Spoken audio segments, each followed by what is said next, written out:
така, приятели, изпращаме клиента с Golf 7, тези, които са гледали нашите видеа. И този автомобил намери своя собственик. Автомобила отива в Бургас. Какво направихме по автомобила? Полирахме му фарове, отремонтирахме му джанти, корекция на лака,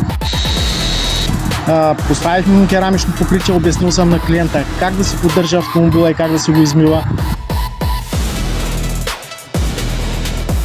Пълно интериорно почистване,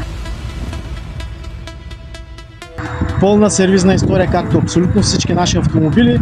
Дори клиентът отделно си го и проверява, макар че той има придружаващи документи. За останалите автомобили, какво имаме в наличност и така нататък, да посетят страницата DNG S-Auto, а тези, които искат да видят подробни видеа как посрещаме автомобила, какво правим с тях, как ги пасираме, как ги подготвяме за продажба, могат да влязат в канала на Autodetailing Варна и по-специално рубриката Автомобили без тайни. Да пожелаем на новия собственик безаварийно шофиране и на добър път. От екипа на Autodetailing Варна, чао и до нови срещи, благодаря ви. Чао.